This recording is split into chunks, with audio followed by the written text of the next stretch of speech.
Abu Dawood narrated in his Sunan, min hadith Jabir ibn Abdullah. Jabir ibn Abdullah said, خرجنا في سفر, we went out on a journey with the Messenger sallallahu alaihi wasallam.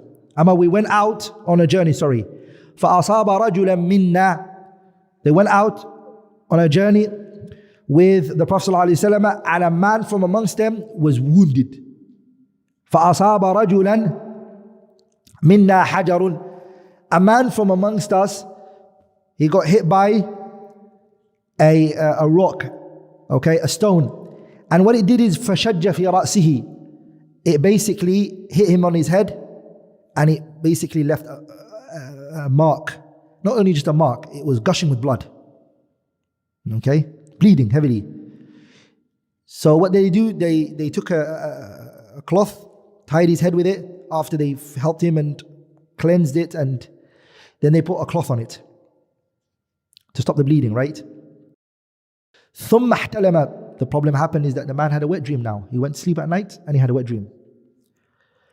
فَسَأَلَ أَصْحَابَهُ. He asked his companions, his friends, هَلْ تَجِدُونَ لِي رُخْصَةً فِي التَّيَمُّمِ. Can you guys find me a concession, a means for me to do tayammum?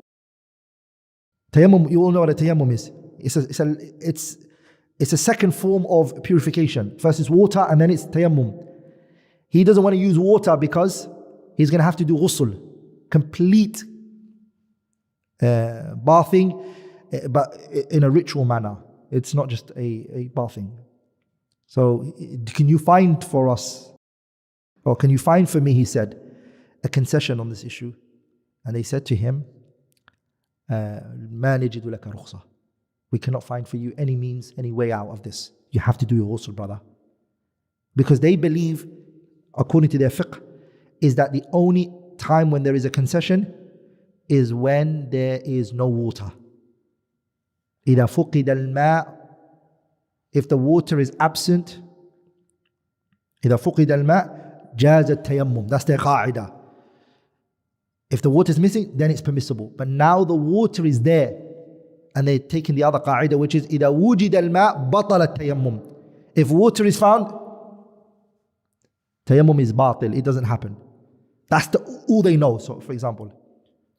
So they said, no, we can't find you any rukhsa.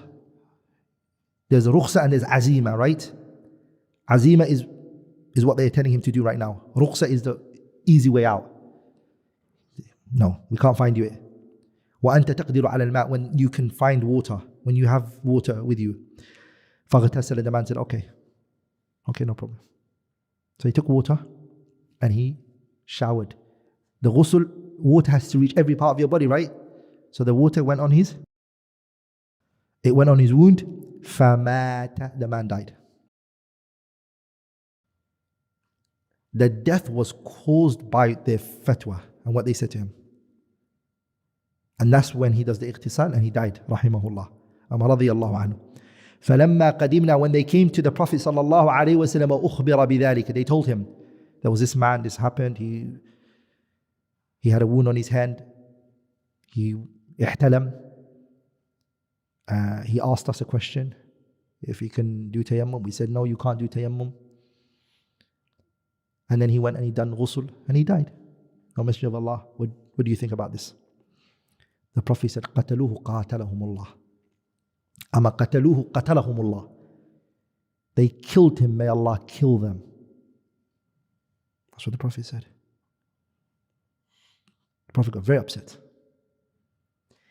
There were times the Messenger ﷺ was like that. He was very tough. There was a noble companion in the middle of a battle. He killed a man wrongly. Not Usama ibn Zayd, another companion. When he killed a Muslim, the Prophet was told. The Prophet said, did you kill this man? He said, yes, I did. He said, O Messenger of Allah, ask Allah's forgiveness for me. The Prophet said, may Allah never forgive you. May Allah, la ghafar Allahu lak. The man became very sad, and after a while he died. When he died, the Sahabas went and they buried him. And they put him under the ground and the earth spat him out. And they put him back in it and it spat him out again. And then they buried him again and it spat him out the third time. Then they said, maybe there's an enemy that's coming, that's taking him out. We have to protect it. So they went and they protected the grave. And they saw it with their own eyes, the earth just spitting him out. They came to the Prophet, Rasulullah, what's this? What's happening here? He said that this earth has kept in people worse than him. But it chose to spit him out as a lesson for every single one of you. He's a Muslim. But it's kept disbelievers. The reason why it's spitting him out is a lesson for every single one of you guys. Are we all together, brothers? Hadith Abi Dawood narrated it. Fi Sunanihi, Shaykh Albani graded it to be Hassan. Not Ibn Majah narrated it in his Sunan. Shaykh Nasr rahimahullah graded it to be Hassan. So there were times the Prophet ﷺ would say these things. قَتَلَهُمُ اللَّهُ أَلَا سَأَلُوا إِذْ لَمْ يَعْلَمُوا. Why did you not ask if you didn't know? فَإِنَّمَا شِفَاءُ الْعِيِّ السُّؤَالِ. There you go. The cure to ignorance is what? Asking. The cure. Ignorance is a sickness now. Is to ask. As for this part of the hadith where it says, إِنَّمَا كَانَ يَكْفِي أَن يَتَيَمَّمَ وَيَعْصِرَ. From this part of إِنَّمَا كَانَ يَكْفِي is ضعيف. It's not authentic. Are we all together? Up to this part, فَإِنَّمَا شِفَاءُ الْعِيِّ السُّؤَالِ, the hadith is Hassan. This last part of where it starts from إِنَّمَا كَانَ يَكْفِيهِ, from that part onwards to the ending of the hadith, it's weak. It's not authentic. But let's explain what it means. Enough for this man was what? إِنَّمَا كَانَ يَكْفِيهِ أَن يَتَيَمَّمَ وَيَعْصِرَ. Enough for him was, or sufficient for him to perform tayammum and to press a bandage over his head.